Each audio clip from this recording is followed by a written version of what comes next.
is now basically like what, an average defender to maybe above average. You have Haywood Highsmith, who's in and out of the rotation, and then that's it. You don't have anybody to rebound. The next tallest person behind Bam is that's usually on the court is like Kevin Love, and Kevin Love can jump 2 feet off the ground. Like everything is centered around Bam. Do this for us, but if Bam has to do literally every single thing on the court, something is going to lack somewhere. Like it's just how basketball works. If I drag him out to the 3 point line, guess what? Underneath, there's going to be somebody a lot taller than the next tallest person on the court for the Heat that's going to be able to gobble up an offensive rebound and generate a second chance bucket or opportunity, at least, for the other team. If we let him rebound, well, guess what? Somebody's out at the perimeter getting torched. I mean, there's nothing for Bam to win. He's having a bad season. I get that, but this team is not built for Bam to succeed. This team is built to so Bam can make everybody else succeed. What up, Van Lee? Yeah, and to chime in on Ray's point, obviously made a lot of good points there. Another thing too is like it's all about the defense with Bam at this point right now, considering that his offensive repertoire has taken a dip. I think the defensive side is where he hangs his hat on. You can tell just by the offensive rating with him on the floor compared to him off the floor. It's a substantially different team. Really disgusting, if you will.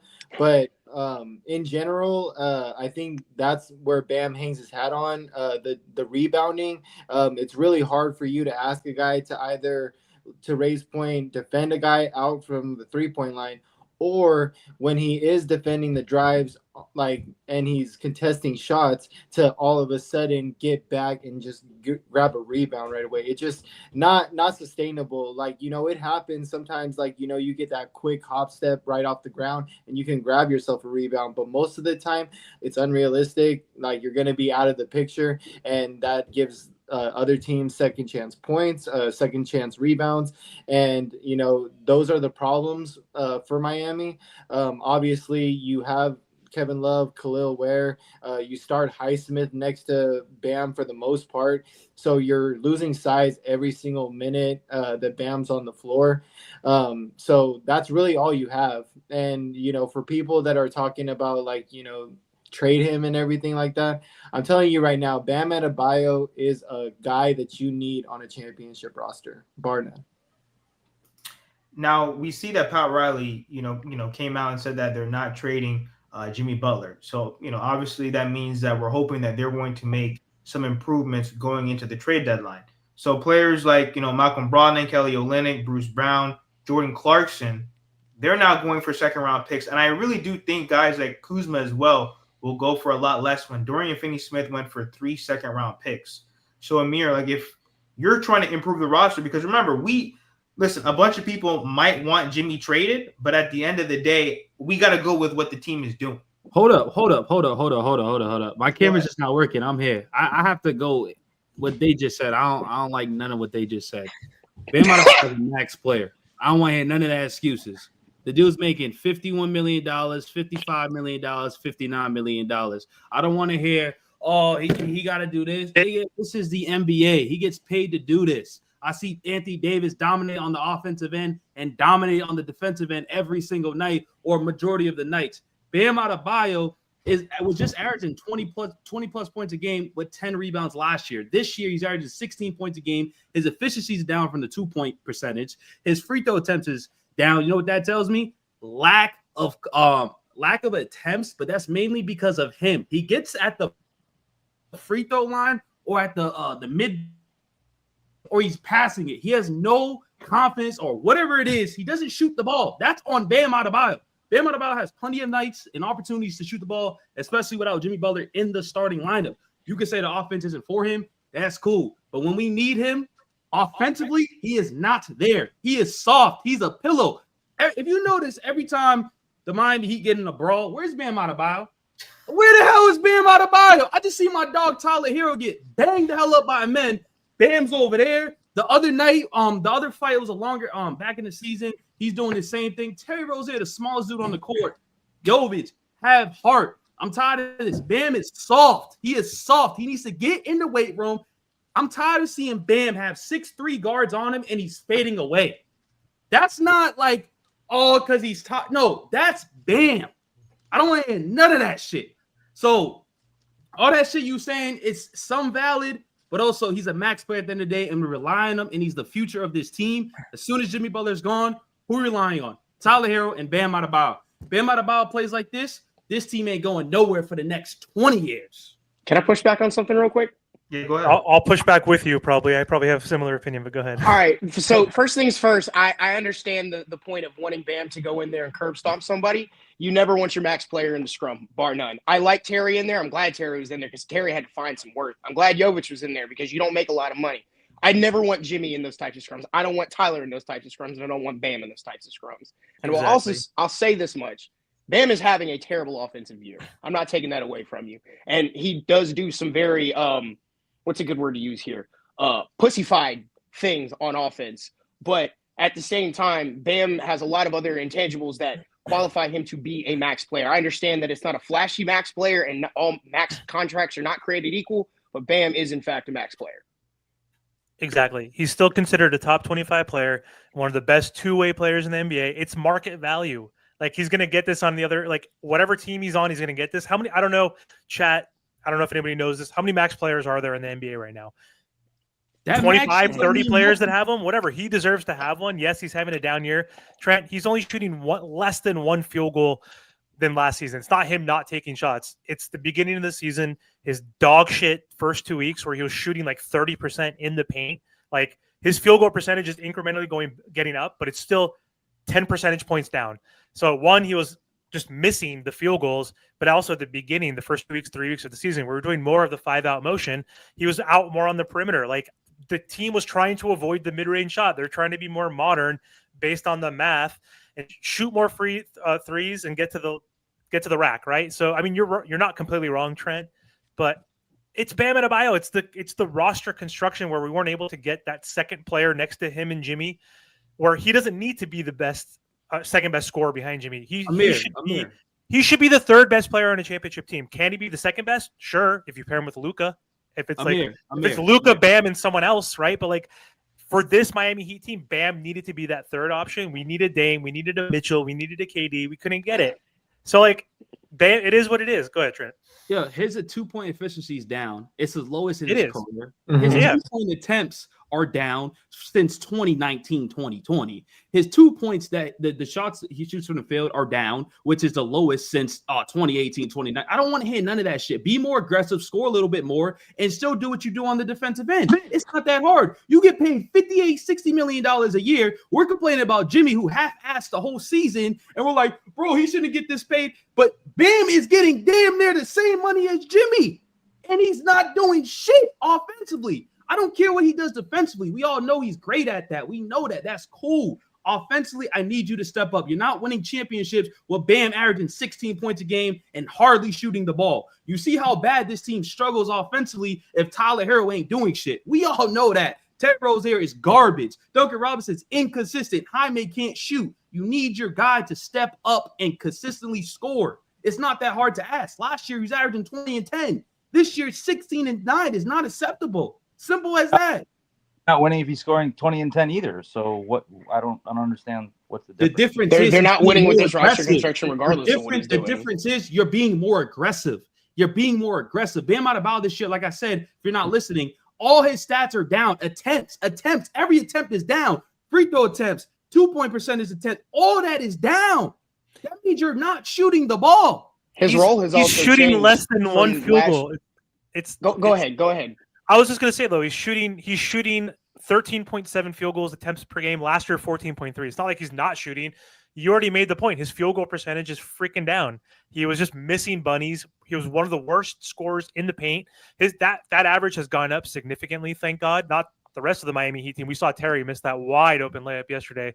We can get into that later, but he's being paid for defense, Trent. Like, it is what it is. It fucking sucks. I agree with you. Bro, if I'm paying $58 million for defense, get the fuck out of here. And that's why this roster is constructed terrible, because you're talking about we're paying Bam for defense. Are you crazy?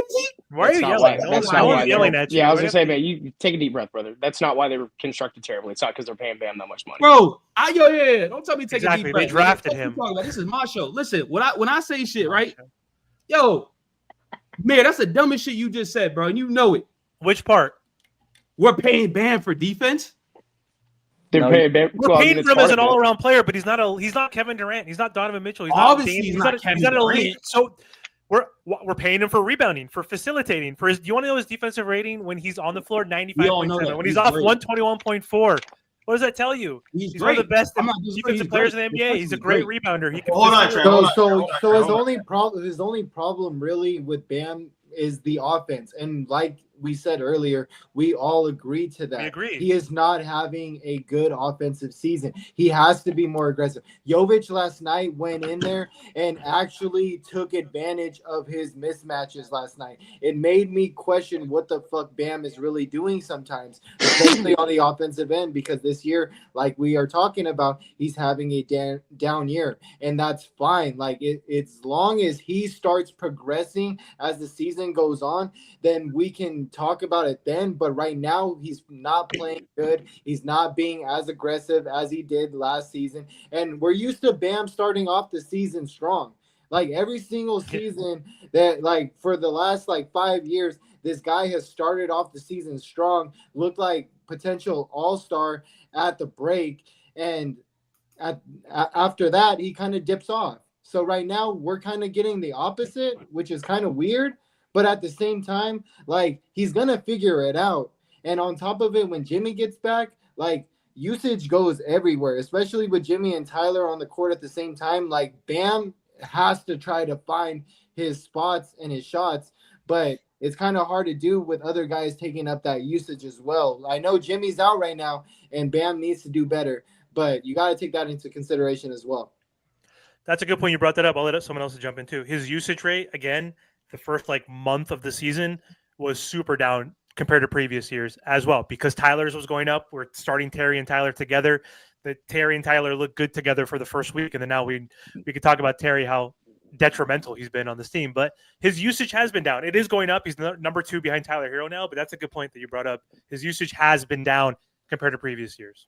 I just don't understand the thought process of it. And I'm not trying to attack you with this because this is a lot of people that say this, Trent. It's not just you, but I don't understand how he's no longer like deserving of a max contract in the first like truly down year that he's had. Like, okay, like again, I understand the complaint. Like, please be more aggressive. I hate the fadeaways over the guys that are 6'3" too. Like, I understand that, but like. You said it. Bam was averaging 20 and 10 last year. So he was deserving of it last year when we gave it to him. But now he's having a bad year. And suddenly everyone's like, no, you're not a max player. You don't deserve it. And it's like, we've known Bam to play so much better than this for 8 years now? And so 25 games of him being mid. And suddenly it's like, no, you're not a max contract player. And it's like, I just can't agree to that. Because there's 1,000 intangibles that Bam brings that somebody in the comments said it, like so many other centers cannot provide. That's facts. Offensively, he's not AD. He's not Giannis. I understand that. I don't think he will ever be that. But like so much of what he does, like makes this team go round. Like we wouldn't have made it to the finals without Bam. No matter what Jimmy did, I promise you, we would not have done that. Like Bam is in fact a max player. I want him to play better. I'm with you, but I can't get with this. I'm sorry. Go ahead, Daryl. Go ahead.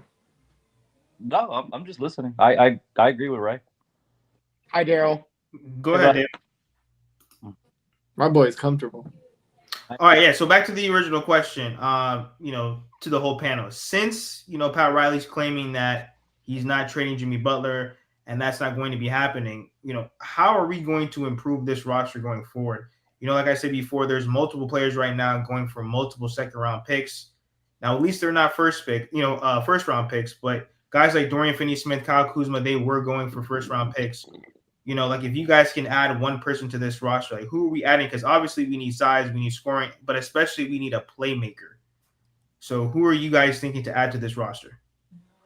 I mean, the choice I think that a lot of us would say is like De'Aaron Fox, but that's slowly beginning to slip away from our grasp. So I'm going to have to look towards a type of role player. And I think it's going to have to be more of a playmaker type of guy than it would be a big. I think if they're going to continue to play Ware and against at least second units, he plays solid. And Jovic, Jovic and Tyler minutes are good, then they'll run with that. So then go find me a secondary playmaker. So I've been big on Malcolm Brogdon. I understand he's not the healthiest of guys. I know there's people that are going to say Lonzo Ball.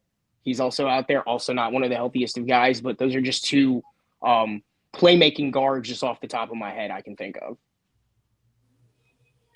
Daryl, David? I don't think anybody, to be honest with you. I think if they really go back into the Jimmy business, I don't really see much what you can do. I think they've gone on this young movement, and I think they're going to stay on it. I don't think they're going to leverage any more stuff to try to improve when Terry and Duncan become expirings next year. And to be honest with you, I don't really think they should, because you're not going to improve enough to make a difference, and then you're just going to over leverage your stuff again, and you're in the same spot. So when you want to make a move, you have nothing. I mean, whatever they add, are they winning a title? No. So then why do that? If they're not gonna move on from Jimmy is the only way to leverage, to get flexibility, to get picks, move something for something. If you're gonna stay in the Jimmy business, then you might as well just sit pat and freaking wait till you can move to next year, in my opinion, because you're not winning with whatever you're getting anyway.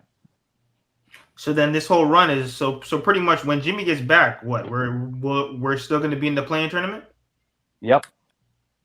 Fighting for that sixth at the best. I mean, for the most part, I think that winning solves everything. So if Jimmy gets back and they start like winning some games, and I'm not talking about winning a game or two and then losing one, like this very inconsistent ride that we've been on for the last 3 seasons of just starting out very mid. Like if they can start stringing together like 4, 5, like 6-game win streaks, like along the way, like that's going to start helping, especially when you're trying to get out of the play-in. Like, I don't know why this team is so like, they want to be in the play-in every single year. And right now with the East, the way it's looking, like, don't look now, bro, but the 76ers are climbing in those rankings. Like, and I'm not saying like, that they're going to come back and be a top 6 seed or whatever, but at the same time, like, there's other teams that are below you that are slowly creeping up. And if you're going to continue to be this inconsistent, you're going to still find yourself in the same exact predicament you've been in the last 2 years. So with the question, I really am with Daryl on this one. Like, I don't think they're really going to do anything, to be honest with you. And it's not to anybody's fault other than that front office and their bad asset management. So then we can all agree then that they're going to move off Jimmy then going into next season. Fair to say? No? What you guys say? I genuinely don't think they are. Like every time I ask about it and every time I hear something about it, it turns back into no, like they're gonna probably extend him, or at the very minimum, like at least this year, he's not going anywhere. In the offseason, they will very genuinely sit down and be like, all right, how do we make this work? Because I don't think the Heat want to get rid of Jimmy, and I don't think Jimmy actually wants to leave. Now, am I saying that is the correct decision? No, I am not. I think that they should part ways, figure something out, soft reset, full rebuild. I don't care. But from what I can tell, they're probably going to re-sign him.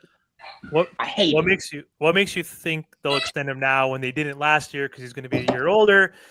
Pat said availability. He's already missed 10 out of the 30 games. Like, he's only going to get older, miss more games. So I'm just curious because it can go a few ways, right? Like, he might get a season-ending injury, and it might last or go into next season. Like, he can get an Achilles like Drew, which is like typically a longer healing period compared to ACL later in the season.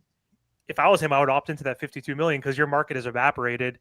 But to your point, though, why do you think they would consider an extension now versus like negotiating a DeMar DeRozan type of deal? Like, hey, we'll maybe give you 3-4 years where you're making $30 million per year. You get like an extra year at like $100 million or whatever. Because we gave Kyle 3 for 90 at the same age. Give Jimmy 3 for 100, like where it's kind of like a descending contract. Like, do you see that as a possibility, or do you think it'll be more of an extension? I think it'll be an extension because one of the things that through this entire thing I kind of figured was, if nothing else, the Heat did in fact kind of like, all right, let's try and gauge the market and at least see what Jimmy's worth. And if they chose not to, like, if they chose just to like gauge it and they were like, no, nothing is worth it, then his market's not going to get any better. I think it would be genuinely stupid for him to opt out of his contract or walk away next year because what is it? The Nets right now are, I think, the only team that can resign, that could just like outright be like, here, fine, go ahead, take this money. We'll sign you. I don't think they do that. That's not a contending team for him. There might be 2 or 3 other teams that shed some salary by the end of season or at the deadline to be able to do it, but I don't think they'll be contenders either. And Pat kind of talked about it. Look, he has a real hard time trading players. I think that the Dwayne thing kind of like they fixed that. But then at the same time, like, I don't think Pat wants to do that again. I genuinely think that they like Jimmy. I do think that when Pat was like, hey, you need to play basketball, this first 20-ish games really probably hasn't been like the greatest like experience. But if Jimmy turns around and comes out in what we have like 60 something games left, 55 games, like if he comes out in the back half of the season and really just turns it on in the way that we know Jimmy can, especially with Tyler, playing the way that he has, the Heat are the type of stand pat team to be like, okay, fine, we'll give you the extension. I don't think it'll be at the number that he is specifically asking for. I think it'll be a little bit more in the area that gives them some form of flexibility, some form of like wiggle room, so maybe they can go sign somebody else, or maybe at the end of his contract they can move him somewhere else and get rid of him. But I just don't see Jimmy parting ways with the Miami Heat. Like it's just something that, as long as I've been watching this whole thing go down, like there was a couple times they should have really traded him when he had actual true value, and they didn't do it. And you can't let him walk for nothing now. So the only thing left to do is keep him. But I think that's the burning question. I think it boils down to Jimmy, right? I think what does he want? Because if he wants what's being reported as his max money, I don't think that's happening here. I think they will trade him. Yeah, big time. But I don't think he's going to settle for that. To be honest with you, I just don't think that's the type he is. So I think you're right. I think he should be in the 2 for 40 kind of thing, but 2 for 35, same thing Harden got. But I don't think he's going to take that. So I don't really think it comes down to the Heat. I think it comes down to Jimmy. What is he going to take? Because max money. Well, should he take it? And carry a team, because that's what you want. Like if you were going to move him to Houston or something, if you want that max money, then you have to lead and be that. But the problem is, I don't think Jimmy wants to be that anymore. I think that's why he does what he does.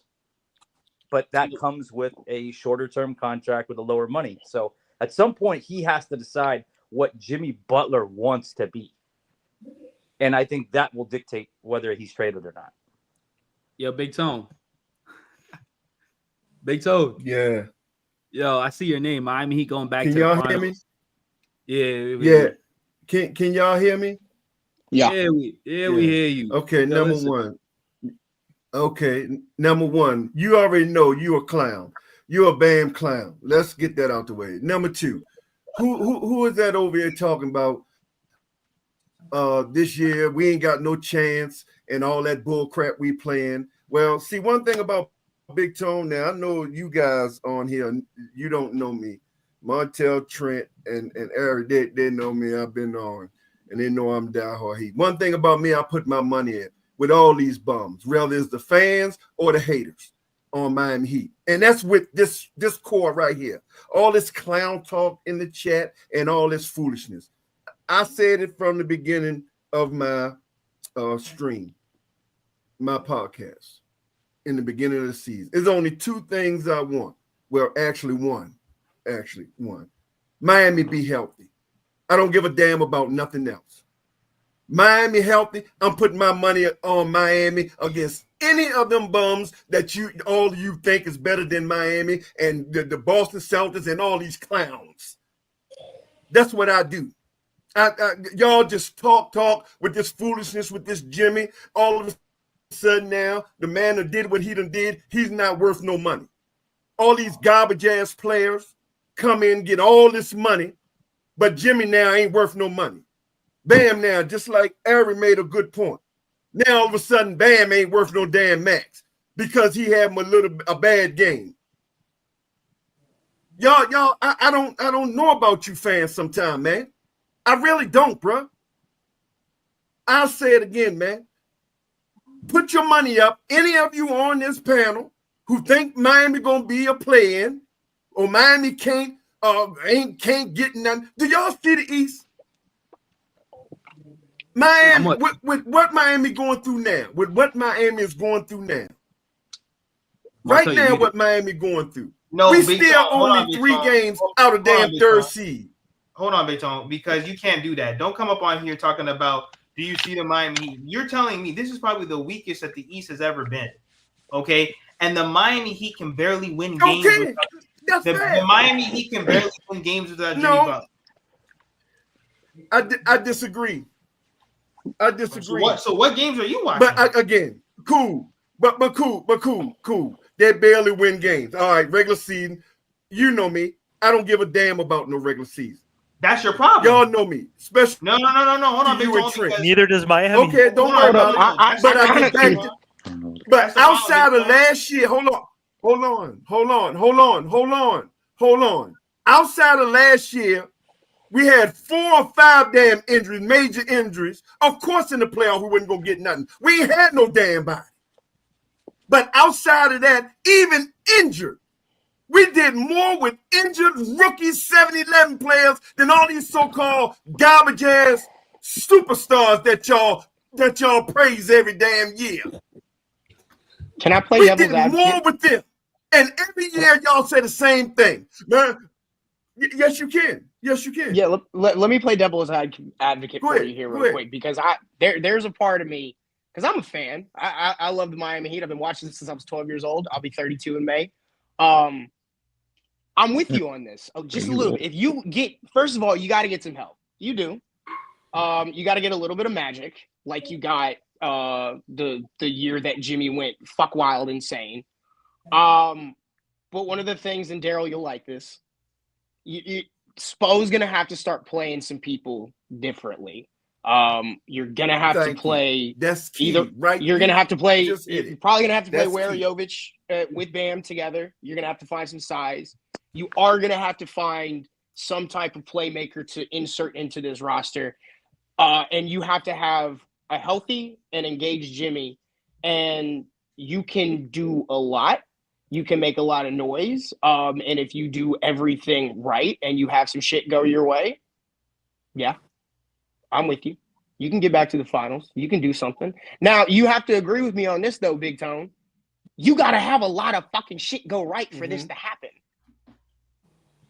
And as it stands right now, because also like, go right. You know what we have to go right? What? You know what we need to go right? Supposed to stop keeping goddamn Terry Rozier out there when he ain't doing shit. Supposed to stop keeping Jaime Jaquez out there when he ain't doing shit. You're on to something. That's what got to go right. Supposed damn rotation. Spo got to stop being Bam as the tallest player on the damn field at 6'9". Everybody else on our team 5'2". This is my guy, right? Expect them to have deal with 7-footers and 6'11". That's what the hell got to go right. I will take this team over any of these god bums in the East and the West. This team right here, if only Spo do what the hell he's supposed to do. So I'm not. I say it again. Y'all guys knew. Trent and Montel already know me. I'll take these guys. Only one again. This was my 2 thing. Spo doing the right rotations and health. Give me Jimmy, Bam, and Tyler and health. And Spo doing the damn right rotations that he's supposed to. I don't know what's going on with Spo. I don't know if it's personal. I don't know if it's just outright stubbornness. But he has made his move that he gonna do what the hell he want to do no matter what. Jaime Jaquez could make one mistake, and Khalil Well can make one mistake. He'll take them out right away. I'm not Jaime Jaquez. No, Yeah, I was gonna say not Jaime. Can make one mistake. Yeah, not Jaime, Jovic, and Khalil. One mistake. He'll take them out, won't put them back in. But Terry Rozier, Jaime Jaquez, or Duncan Robinson can just, rotten up the court. And he'll keep them in the damn game. Yeah, but Big Tone, let me ask you this. So I'm not worrying about our roster. I'm not worrying about our roster per se. Now, I ain't gonna be no fool. We could use at least another 6'10", 6'11", two-way player. And it ain't gotta be no super guy. Just a two-way player. Didn't come for the cheap. But who? But okay, Spo gotta change this foolishness.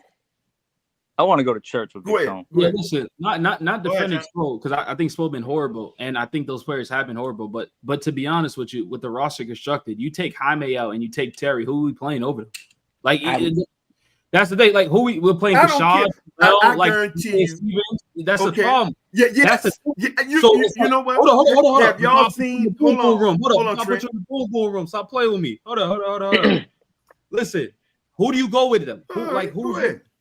All right, so I would genuinely play Pell over both Terry and he was Jaime injured. Right now. He was injured for a little while. That's fair. I get it, but when Pell comes back, like if I had all three of them and I had a choice, Pell would be the first person I would choose.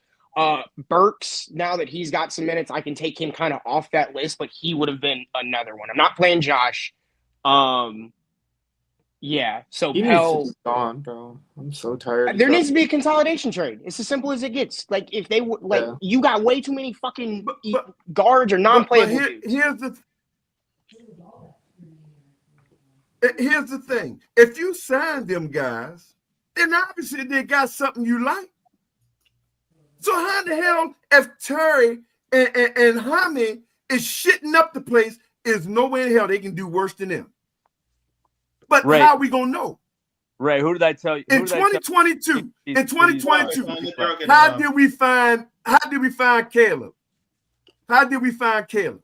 J. Cole. How did we find Through a backdoor deal? Literally J. Cole. No. I'm talking. No. My point is, how did we find Max Strus? He went 9-10 deep in that bench in 2022 because he took a chance.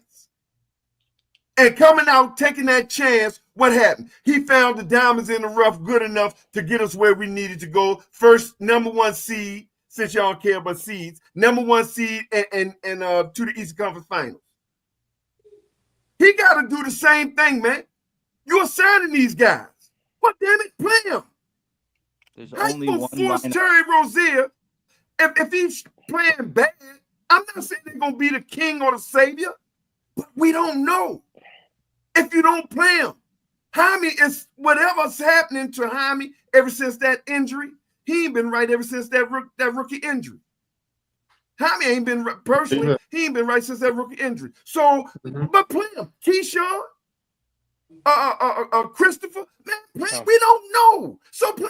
Hell, you ain't trading. You ain't doing no trades. You ain't do.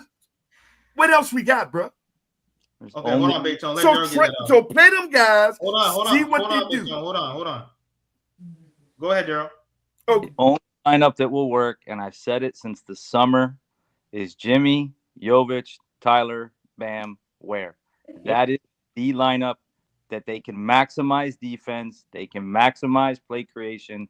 They can put guys in the right spots. And if you notice, Jovic has been more on ball lately. Now he's playing better. Duh. They need the size. They need Bam to be able to play up higher in the system so Ware can play drop. They need Jimmy to be the 18-8 guy that we need and let him play top. And you need to let Tyler skirt on the outside. That is the only lineup that will work, that maximizes what they have and gives them the most potential. That's it. I think you lose a little bit of 3-point shooting in that, but like all around, like I understand what you're going. No, but I'm talking. I've been praying for that ever since they got him. I'm talking about a base team. That's the base. Yeah, no. You can come in and go small and do this, the death lineup stuff with Duncan and then play small with Bam at the 5. You can do that, but that's not the base. You can do that 12, 15 minutes a game. You can't do it for 30 fucking 8. Like honestly, one of the I know everybody. Exactly. I know everybody hates Kevin, and like I know I've been sitting here kind of like dropping a bomb on Kevin. Who hate Kevin? I don't hate there. Kevin. There's a lot of people in the fan base that do, but like just the fact that they put Kevin out there who still understands the concept of how to properly rebound, and then allowed Bam to go out and play, defense at the top of the key. Like, okay, cool. I'm fine with that because again, it eliminates the, hey, let's drag Bam out to the top of the key. And then the tallest person for the Heat left on the court is 6'5" fucking, Tyler Herro trying to get a board or whatever. Like you need functional size on this team, and they have very little, and what very little functional size they do have, they will not play them together. And I don't understand that part.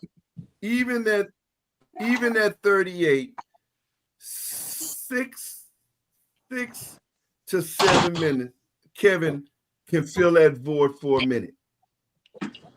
Now that's me. That's just me. That's just me thinking.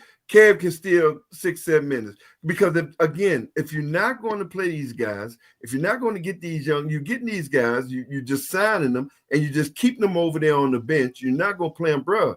We got to come up with something, man. The small ball shit. He wait just like yesterday's game. Now we know what Kev, he kept Kev out there. Wait till we got down by 13. He seen what Kevin couldn't hit the rim. He couldn't keep nobody in front of him, which I'm not even mad at Caleb. I get it. I understand but again, that ain't Kev's fault. That's a Spo fault. You sat there and watched them boys kill Kev. And you kept him out there. And then you wait till we get down 13. Now you want to bring somebody in. He does that. This is what I'm saying. You see? Yeah. Outside, the only thing saved Terry Rozier. The only thing saved Terry Rozier was the fact that he helped Tyler out at the end of the game. So I'm giving them a pass. But everything else prior to that, bro, you should be on the trade block right now. Whoever take you, McDonald's, Burger King, I don't care who take you. I didn't even want Terry here in the first place, like before we even made the trade. So like, as much as like we don't want him here, he's here, bro. And until they fucking trade him away, I don't expect them to trade Terry Rozier away because I feel like they're just gonna. So that's my thing, and like I said. But for the most part, like I said, I'm worried about Spo and health. Yesterday's game, I think was the first time I actually agreed with Daryl all season on when it comes to Spo and these ridiculous lineups. Because yesterday, what the hell was that starting lineup rolling out? Like, it was ridiculous. Exactly. You can't have Kevin Love on the floor starting with Bam anymore. It was cool 2 years ago, when they got him in the buyout and we started seeing it a little bit. Obviously, you want a guy taller with Bam to pair with. But once these guys get Kevin Love on defense, it's cookies every single time. And that's basically where the production drops for us. And when you take Kevin Love out, like Jovic played very good yesterday, very like solid, very aggressive, and when he's getting boards, he can do that. He's a dynamic playmaker, at his best. But for the most part, like he still has trouble grabbing rebounds too. So even at his size, so my thing is like we do need to look at getting a serviceable big next to Bam. I think that's going to be the biggest key. It's either the serviceable big to get Bam his help that he needs, or get the dynamic playmaker that we finally need. But there's only so many dynamic playmakers that you're going to find at a good price for what the Heat can afford, not for what every other team can afford, for what the Heat can afford, because we can't afford the most right now. We can't. But you drafted a big. But the problem, right. But the problem is, I don't have no problem. I think Jovic could be good.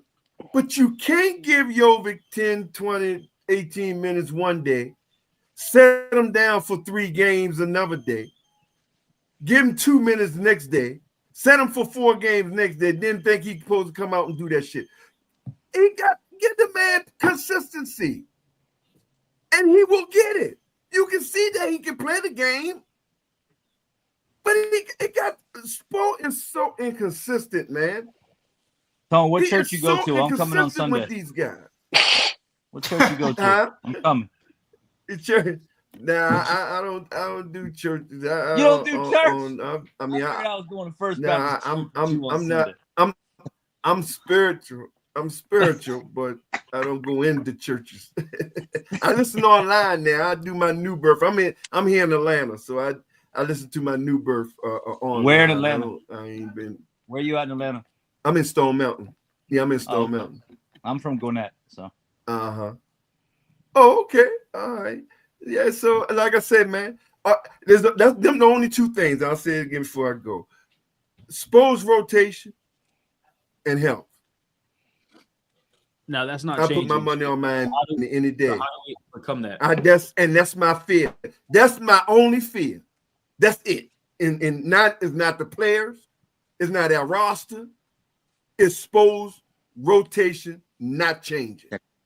That's it. So how do we overcome that though? Because I don't see that changing. That's the $1 billion question.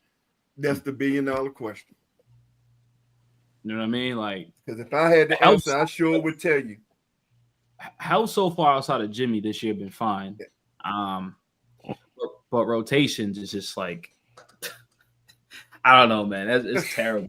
So, like some nights disgusting. they're good. You know what I'm saying? Like, and it helps when everybody is actually contributing to their potential. Like if Duncan's hitting his threes, if he's going like 3 of 6, 4 of 7, whatever, you can get that 25 to 28 from Tyler. If you can get an engaged Jimmy where he might go off for 30, or he gets you like 20, 10, and 7, where he's just having that all-around game. You get Bam actually having a productive offensive game where he's actually efficient, not disrupting the flow of the offense, and actually being aggressive. Like, you got to have a lot of things go right at a certain point in time with this team, and that's the problem with it, is like night and day. Like, we're just seeing a whole lot of inconsistency from everyone, like Spo included, Pat included. Yep. Like, and mostly the only consistent thing that has been going on this year, and it's crazy to say after last year, but Tyler, he's just been the most the most consistent guy on the team. He's played all of the games this season, guys. Like, I can't stress that enough. It's just what we've seen from Tyler over his career. We've known he can shoot. We know he has the mid-range. We know he can drive to the rim. But for him to put on that mass in the summer and then come in and actually like put together this all-star start of a season, like, it's going to help us. But we got to get Bam back up, and we also got to get Jimmy back in this lineup, and just because the more they play together, the more repetition it gets. Like, we could see a possible turnaround with this team, but they're not playing together on the court right now enough together due to, like, Jimmy being out and everything for us to see that. Exactly. David, why do you say that? Why do you say it's now, crazy with Tyler? Okay. For Tyler? Yeah, like like you think this is like an anomaly, or like you think No. I'm saying crazy on the fact that he's played all 30 plus games this season, Daryl. That's my only thing, because like it or not, Daryl, like the last few years he has not been healthy. Like, and it is what it is. Like, this season he's possibly turning around that narrative, but it also has to be consistent because we still got to finish the season. Let me ask you a question. You good? No, go I'm ahead. ready to say Go the ahead, Trent. same thing real quick. Let me ask you a question. I love. Is it me? Is it me or do Jovic and Khalil look good together out there on the court? Do you think they play good together, Jovic and Khalil? Jovic always looks good when he has the ball. That's the question I was. Yeah. Jovic always looks good when he has the ball because that's what Jovic does. Definitely like their minutes together. Okay, I think they that's balance what I was each other gonna ask. out a little bit, but I'm not even gonna lie to you. Like even with both of them on the floor, like we're like the defensive rating is still bad. I'm just saying, like you're not gaining too much. Although it is good to see Khalil Ware like take on a type of shot blocking presence that Miami hasn't had in that backup role for a couple years now. So I shout this real quick, right? Because Tyler's our most consistent player right now. Right now, yeah. Playoffs is a different story, and you could say the injuries play a factor too. But he is a little bit inconsistent when it comes to the playoffs, and I probably won't count last year, but throughout his career, he's only averaging like 14 points a game. And if we want to win a championship, I think that's our main goal eventually. Do you trust Tyler in the playoffs? What option is he? I want to. As long as he's available. Yeah, especially at this point, like if he continues at the rate he's going this season, which I don't see like his like efficiency all that like dropping off a cliff or anything. Like he changed his shot diet, he did the things that the team asked. He confidently gets to the rim now. He's more decisive. I don't think all that's going to change. But I need him to be available. Like it's as simple as it gets. Like if we get to the playoffs and we, make it out of the play-in and all that nonsense, I think the kid's going to ball out. I don't see any reason why not. Like one of the things that I've noticed this season is Tyler always struggled with length, like or any type of athleticism on the defensive end. If you threw somebody who had a long wingspan, a little bit more athleticism than Tyler, he was going to struggle to get to the rim. This year, I've seen they sent Asar, they sent Amon. Teams have sent, multiple really good defenders. I think that the Hawks sent, what's his name? Jalen Johnson at him. And Tyler's succeeded. He's been able to get to the rim. So I think that all that's going to translate into the playoffs, even when, defenses get tighten up, schemes get tighter, rotations kind of tighten or they get smaller. But he's just got to be available. That's as simple as it gets. Like as long as he's healthy, I genuinely think this will be the year that kid balls out. But I'm sorry, he's got to be available. But so do Jimmy and fucking Bam too. Like if they're not there, like I kind of don't. Right. It's kind of irrelevant to me. Is it concerning? Is it concerning to you? So and I agree. Hold up.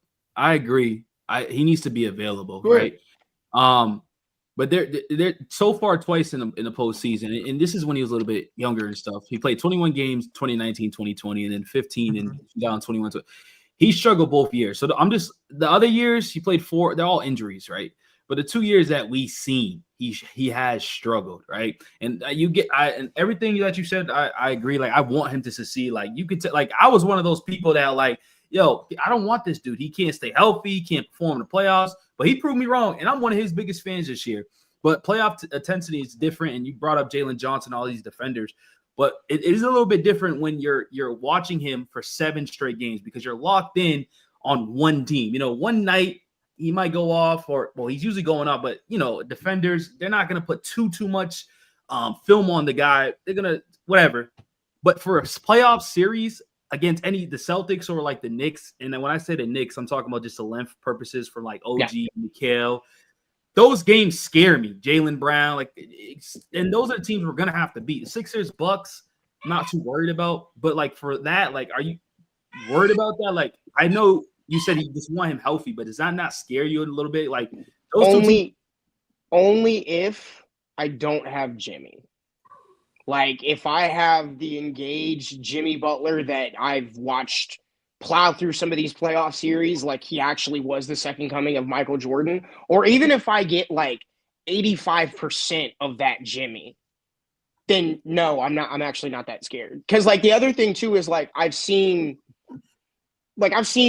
Jimmy multiple times step up. I've seen Bam in playoff series step up. Like, I'm not worried about those guys. Like, if I have those two dudes to take off some of that pressure and to try to, kind of like change how like defenses have to operate because of one of them, whatever, so on and so forth, then no, not really. Like, a lot of this is a team effort thing. Like, I get what you're asking too. Like, a lot of this is going to boil down to like Tyler himself. Like, if you're good in the playoffs, okay, we can work with this. We might be able to go far, but like, it's also a team effort for me. So if I do have Jimmy, an aggressive Jimmy, an engaged Jimmy, whatever, playing next to this Tyler Herro, then no, not really. I don't worry about him. Let me respond to this dude, W55. W55 and talking about bench Tyler. I can see it, you making it known that riding home from the bus, you used to lick the bus window on the way home. Talking about benching some damn Tyler Herro. Yeah, man, sit down, man. You're a troll. It's clear you're a troll, bro.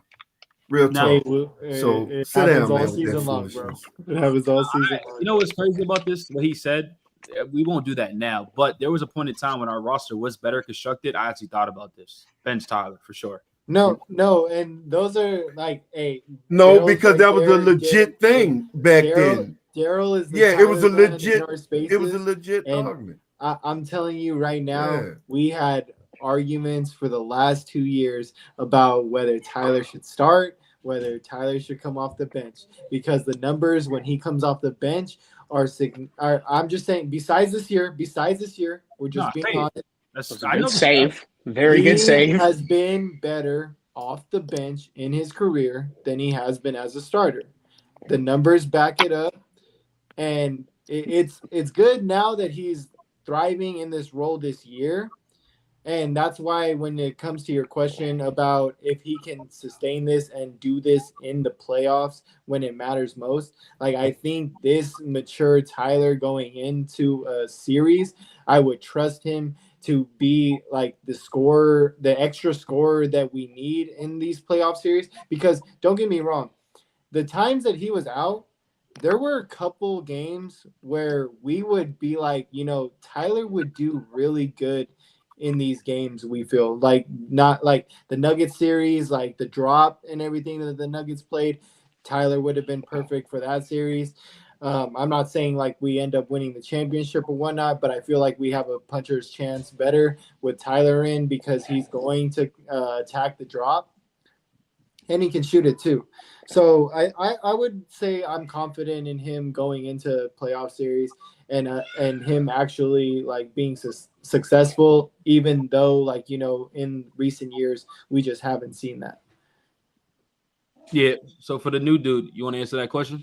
Yeah, because there was a time where. Oh, okay, go ahead. Yeah, for the new dude that joined the thing, I can't see your name. Sorry. Can you talk? Go ahead, bro. Go ahead. You good? Can y'all hear me? Yeah, Yes. you're good. Okay, yeah, my bad for the late check-in. I just wanted to kind of give my little input, brother Noomsy here, Sports Time Zone. I don't want to crap all over the team because I'm a diehard fan since the 90s. I've loved my squad, but it seems as though the issues that we have with the team seems like it's recurring issues. Pretty much the same weakness that we had last season. I'm noticing the same thing this year. Lack of size, lack of real point guard quarterbacking, lack of leadership on the court. There's been some lackluster decisions made by Coach Spo. Shout out to Spo, but some of his decision making and his play calling and his scheming and his personnel usage has been left a lot to be desired. I know I'm coming in late, so I don't know what you guys already discussed. But I will say that our bright spot and the positive aspect and look that I see is what Khalil Ware. I love what I'm seeing from him. I would love for Spo to implement him a little bit more into the rotation. I do like Terry Rozier coming off the bench a little bit more than starting. However, we desperately need a starting caliber point guard. I think that kind of moved the needle for us. Bam Adebayo, I love Bam. God bless his soul. But I think he's been playing out of position for the duration of his career. If we could find a way to pair him with Khalil Ware and get a little bit more size, I think that'll help move the needle as well. But that's my chime in. But I'll kind of piggyback off of you guys and let you. Noomsy, we can be friends. Me and you, we can be friends. I like you already. All right. Cool. Let me, King, my man King E in the chat. He hit it right on the damn head, bro. Mm-hmm. This is why the small ball is killing us. Mm-hmm. Bam is out at the perimeter. Yeah, I know. I talk about this. You got Terry Rozier protecting the paint. Yeah. I talk about this consistently. It's either I got Cinema. Nephew King E. Terry Rozier, Jaime Jaquez, Haywood Highsmith. All those guys are sitting right there under the rim, and you expect us, realistically, like fans are like so like down on our rebounding. No fucking shit, bro. Because when Bam has to contest those shots at the rim, or he has to contest those shots at the three, those are your next smallest guys. Fidelio, it's not outdated, but you can't do it permanently. And I'm fixing to parrot Daryl like directly here. Like, if you're gonna do it 100% of the time, it's not gonna fucking work. And on top of that, too, like the way that Spo plays small ball, we don't have the players for it to work properly. Nope. So it's like it's a very broken thing when you watch us play small ball, and it's like, oh, okay, this sucks. Let's not do it. You can do. I promise you, if you want to play 20 minutes of small ball a night, cool, fine, that's great. But when you do it 40, 45, 48 minutes a night, you're gonna lose because. And again, parroting Daryl here, and a lot of other people will say this too. When you lose the rebounding battle in the NBA, you're probably going to lose the game. Oh, yeah. And if you are the smallest team on the court consistently, 82 games a night, you're going to have a really hard time winning the rebounding battle. And in turn, you're going to have a really hard time winning games. Like, people always get mad about the third quarter and shit like that. Like, you want to know how to solve some of that? Eliminate the second chance points that these guys get and finish off some of these defensive possessions. And then you know what you can do in turn? Get in transition, which is what the Heat actually do best. It's kind of funny when they're not operating solely out of the half court.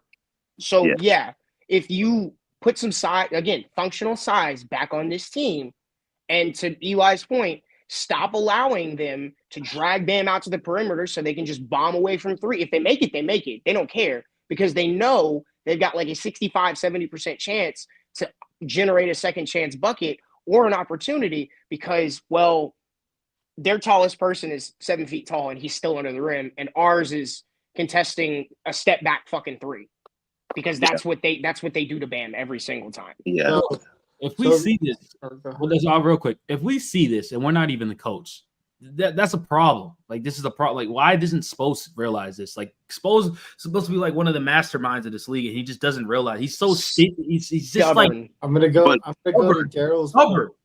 But I think I'm sorry. I don't mean to cut you. I think that's the gift and the curse with Spo. The exact reason that you just said is the reason I think he refuses to come off of that. Like, he knows that he's this basketball genius and he's being praised for his paralysis and his culture and his X's and O's and his execution of coming out of timeouts and all of these things. So when someone is praised that to that level and has had the success that he's had so early in his career, I think it made him stubborn. It made him stubborn to a fault, to like, I'm going to force this to work. I'm going to force this to work. I'm going to continue doing the same thing over and over again and expect different results. To echo my man, I could see why you said we're going to be good friends, because I definitely feel you on that. The fact that we are so small, it forces us to play zone so much. We're known for playing more zone than any other team in the entire NBA. And that's not just because Spo's a mastermind. It's because the team is so small that there's no possible way that we're going to have a chance playing against larger teams unless we play that zone. Yeah, covering the deficiencies. And then we play a backward zone, whereas most teams put their guards up top and then their bigs down low. We reverse it. Our zone has our bigs up top, and then to your point, we got Terry Rozier and freaking and guards down low trying to box out and get rebounds. And that's not a formula to win. They let the back cuts go every single time, and it's just easy buckets. You're allowing guys that are wings to get those mismatches on a guy like Terry Rozier, on a guy like Jaime Jaquez, like Duncan Robinson, even Tyler at times. Like, these guys get taken advantage of really fast if they're not getting their hands on that ball once they get in those passing lanes. Like, if we do not generate steals, if we do not generate turnovers, it is rough watching this defense operate sometimes. And that's with Bam on the floor at times too.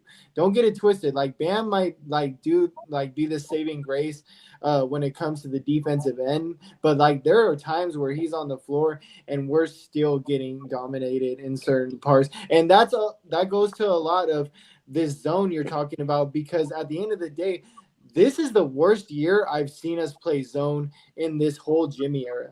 Like, the zone this year is completely ineffective for the most part. At least too many young guys playing in it. I'm not sure if you guys are seeing what I'm seeing, but when I'm watching this zone this year in particular, we're just getting out hustled, out rebounded. It's putting us in bad positions.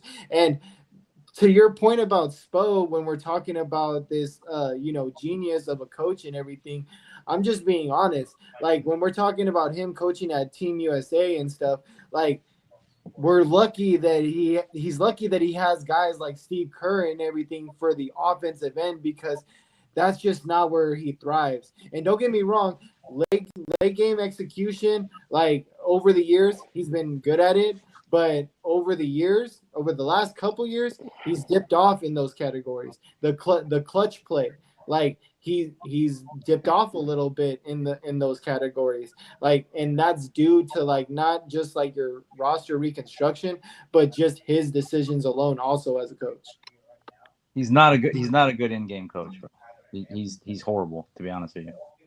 He's good when he's got time to prepare. He's good on timeouts. He's good on when he's in the playoffs where he's got time to scout, but in-game coaching, he's friggin' horrible. And we all know he's an offensive idiot. Yeah, so. I just need him to stop this. I got pills next to me, man, with him and the small balls, man. I ain't got time. Everybody's coming to my side, bro. I am so. But I think it is outdated. That's the best part. I think it is outdated, though. It was a thing. It came in. Everybody was doing it. It was like, oh, small ball, let's do it. But since that time has come and gone, other teams have evolved from that. If you look at the playoffs last year, all but maybe 2 or 3 teams all had at least 1 7-footer in their starting lineup. Out of all the playoff teams, we were one of maybe 1 or 2 others. But to be honest with you, I don't think Spo wants to conform to. He doesn't want to concede that small ball is over and it's dead. He doesn't want to concede to that. I don't think it's over. You can't play this shit 48 minutes a game. That's the biggest problem. Not with the personnel that we have. No, I don't know. I don't think you can do it. Period in today's league. But I don't like the idea of saying it's outdated because again, there's a place for it.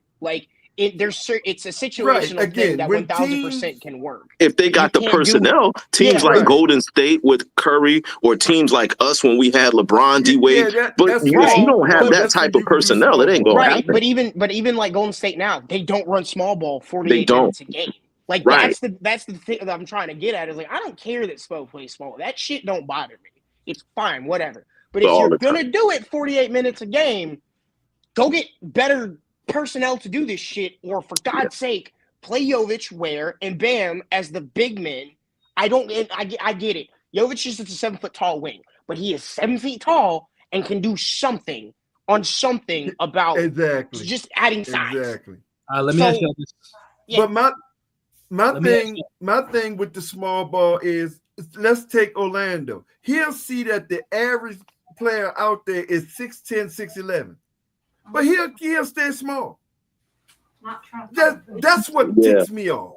Yeah, he doesn't match up well. He don't match. He don't do no matching, bro. He's a bad in-game coach. That's so. all. That's all I want to say. Let me ask y'all this, right? And these are just questions to see what y'all think. When y'all look back at the draft, and I'm not saying Chloe or anything like that, but when you see players like Jared McCain have a great season, when you see all these other players get drafted ahead of Ware, do you ever like regret? Let me not say regret because we just haven't seen enough from Ware, but like Spo doesn't play young players, it just seems like, unless you're Jaime, Jovic, and Ware.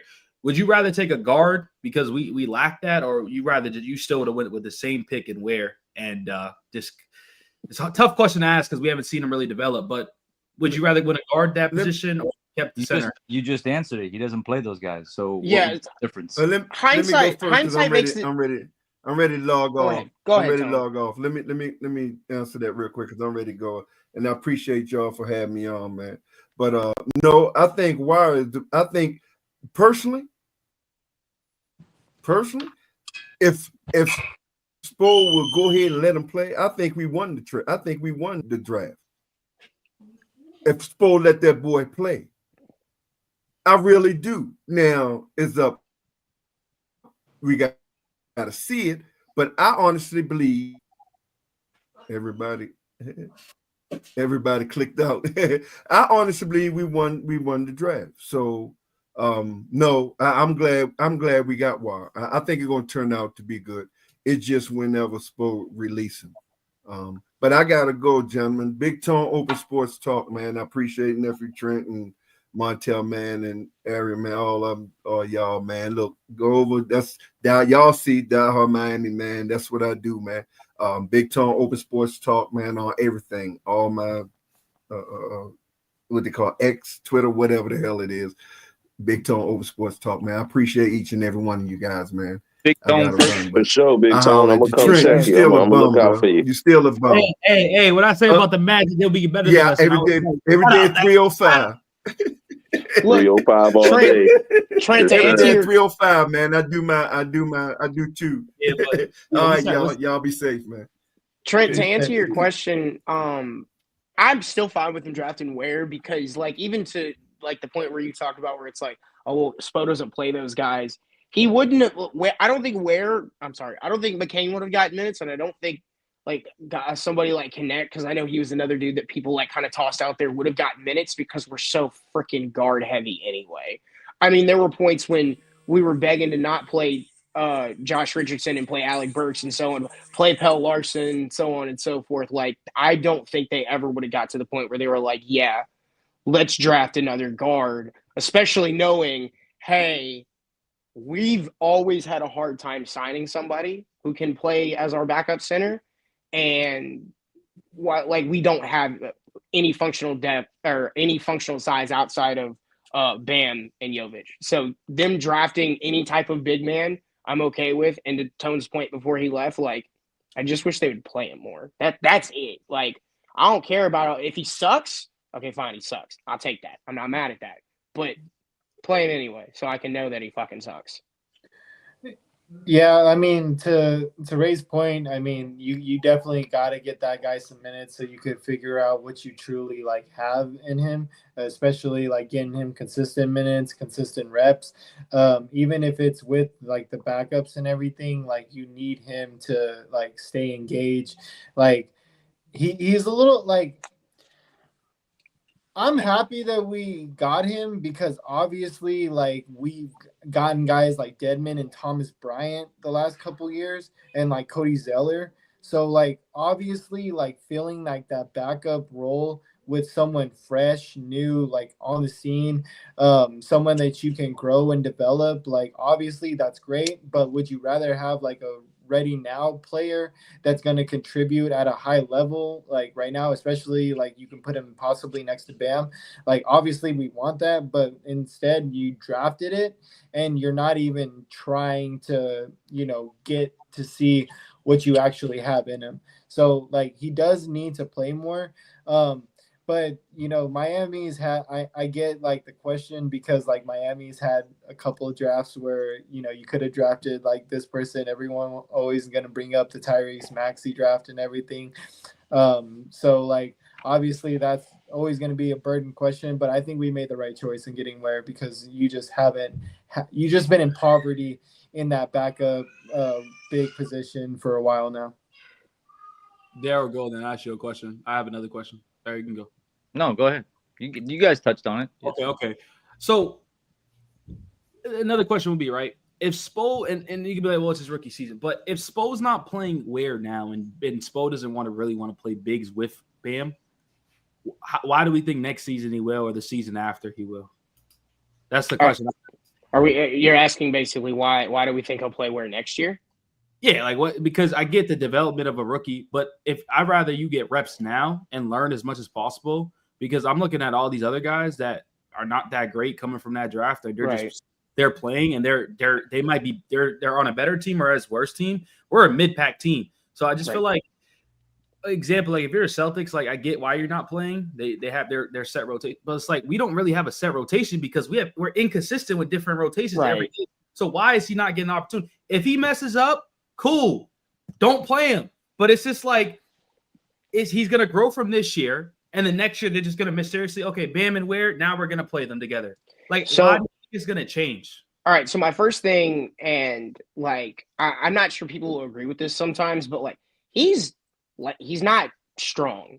Like he might be strong because he's 7 feet tall and he's a big dude, but like he's not NBA strong. He's literally like a string bean out there. And I do think that you give him, a year, 2 years in any type of NBA development program, any type of strength and conditioning program of NBA caliber like that, and like he will buff up and he will beef up to be what they really truly need him to be, which is kind of like an older style, old school type of center, if you will. Yeah, he can stretch the court and all that stuff, but like they need him to go down there and rebound and be a bigger guy. And it's kind of hard to do that, especially when, from what I like, when I hear like his draft like comp and how everybody like they scouted him and all that, is basically like he was just kind of the better player on the court at all given point in time. It wasn't ever like he had to like actively try. He just was, and he's always worked on that. And I think he got to the NBA. They understood this. They were like, "You'll be a project. You fit within Bam's timeline," and they said, "Okay, we don't really want to play you unless we have to." Then they realized we're going to have to because Kevin is fucking 4,000 years old and basically unplayable at this point. But if you can build up this kid's strength and kind of find him some reps, even if it's consistently through practice for a whole year, and we give you what is it? Good build good habits, practice habit, all that nonsense. Next year, like I genuinely like that kid will be like full on NBA ready next year for sure. Like I don't think that he's like outright NBA ready. I think there's teams and players that will just run him off the court. I don't think that his like defensive IQ is as great as everybody thinks. I see a little bit of Hassan Whiteside in the kid. He sells out for blocks a lot. That's not necessarily a bad thing because I think he can get a lot of them. And I think he is smarter than Hassan, but like there's certain things about him that I felt like the Heat, once they drafted him and they were really like, okay, let's break all this down. Like, I think there's some shit that they said, we're going to break you of first before we play you. And we'll see how it goes. And I think we're at that point. So they broke him of some of the bad habits. We're trying to see what it is. And if we need to add size, like obviously we need to add size, like that'll come next year. But as long as he just doesn't play like trash, like he's completely terrible and not serviceable at all, he'll get minutes next year. Like it's pointless to draft the kid and then try and develop him. And then if you don't play him at all this year, just don't play him at all next year. Like if you drafted him, what did we take him? 14th, 15th, something like that, 17th, whatever. Like it is genuinely pointless to draft somebody that high and then not play them 2 fucking years in a row. That's just stupid. Bad business practice altogether. Well, I know he wasn't drafted that high and everything, but look what they've done with Jovic. Same shit. They've done it. Like, So I Jovic mean, played. But Jovic played his rookie year, and he played his it has been tiny it has bits. been far, yeah, it's been far inconsistent with the play. Like we talked about it earlier, even with the guards, because we're so guard heavy. We weren't even sure if we were going to see Pele like play this year. I just Like they stood on the Kevin thing. I think they were wrong about that. Like they shouldn't have they banked on shouldn't have Kevin let it. being. Go ahead.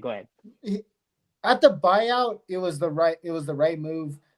What he did when he came in, he definitely was serviceable with the rebounding, the outlet passing, and a lot of other things that like he would do right. But for the most part, when it came down to it, like you ran him a year too long now. Yeah, Like, that's where I'm with you. Yeah, 100%. Because like the other thing too is even when you try to add another type of backup big or whatever, it was fucking Thomas Bryant.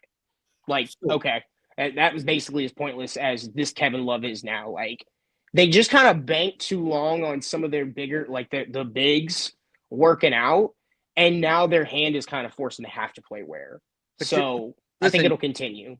you're discussing this, and it's all back to the same thing. It's all Spo. I keep telling you guys. It's all Spo. You're concerned about minutes. It's Spo. You're concerned about how long it's taking to get them into playing shape. It's Spo. You're talking about why is this guy we drafted in Sioux Falls? It's Spo. You're talking about small ball. It's Spo. Dude, everything you're talking about is Spo. We can talk about why and this and that. It's all based on him and his inability to have a good offense. Daryl, do you want to fire? This is a serious question because I was just about to ask y'all that. For conversation purposes only. What do you do with Spo in the state? Like, obviously, realistic, he ain't going nowhere. There's nothing you can do. There's there is. It's they're gonna first of all, one of the assistants has to go. I don't give a shit who. I don't care how. One of the assistants has to go, and then the assistant that comes in to replace him is just strictly offensive minded assistant to just help. You know what I'm saying? Like, just here's a little bit of insight because Spo can be stubborn all he wants to, but I guarantee you he's not so ignorant to the situation that he's like, I bet an offensive minded coach would be useful to my arsenal. You know what I'm saying? Like, why do you say that, Ray? They just drafted a big and he won't play him. So what makes you think if they go hire a Sam Cassell or they hire, Dan Craig back or whatever, whatever, why do you think he's going to change any of that? Well, no. Well, I don't. Okay, first of all, hang on. First of all, I don't think that. I'm answering the question that he asked is what do you do? That is what you do. I'm not saying he would go for that shit, but me, that's exactly what I do. I go get an offensive-minded assistant. I assume you're going to say there's nothing to do other than fire him because he's stubborn. No, or move him up to the front office. You can't. You can move him up to the front office. That obviously that's the next. That's obviously going to be the next step for Spo. There's no doubt in my mind that he's going to stick with this organization for as long as possible. They're going to keep him at the helm as long as possible until they find the right guy that they actually want to take over for Spo. Spo's going to go with the Brad Stevens route, move up into that position. But right now, with what you're dealing with, it is what it is at this point. We've seen it over years, but I don't see anything changing anytime soon. But guys, I gotta go. I appreciate you guys for having me on. And we got to do this. Hey, hold on 1 second, David. Hold on 1 second, guys. Once again, thank you guys for coming on the show. We did go, like an hour and 20. We can always revisit this again. Please, guys, plug all your information. Guys, I already told Daryl, you guys, he doesn't have a YouTube channel. All right. You guys can find him on Twitter. But Trent, just shout out your channel, and then we're going to go around real quick. Yeah, Miami Heat Network, road to 5K, top notch, road to 15K. Yeah, y'all know who it is, man. And mind you, for everybody on the panel, when I go back and forth with y'all, that's all for content purposes. Don't take it serious. Hey, it's all good, brother. Go ahead, David. At DFarrow15 is where you can follow me on Twitter, and then also you can follow at Playbook SN for all of our good content at Playbook Sports. Ray? Yep, I'm with Daryl. I'm with David. Except this is mine at RAY5893. And I also run the betting account for Playbook, so that is at Playbook SN Bets. Same thing on Blue Sky too. Daryl, appreciate you, Martel. I appreciate you, bro. I am that herdman of sheep. You can find me on Twitter there, and you can find me most nights with Ray and David on Playback on the Spaces. Now, Anthony, like I know that you just joined in real quick, but do you have anything? Yeah. What I was gonna ask actually, there's rumors that we might target De'Aaron Fox. Is there a way we can get him by doing a 3-team trade? That's if they want to get off Jimmy Butler, but that's for a whole new conversation. Anthony, please join us the next time because, like I said, we all really have to bounce. Thank you though for coming on the show, and guys, hit that subscribe button, and thank you guys for all.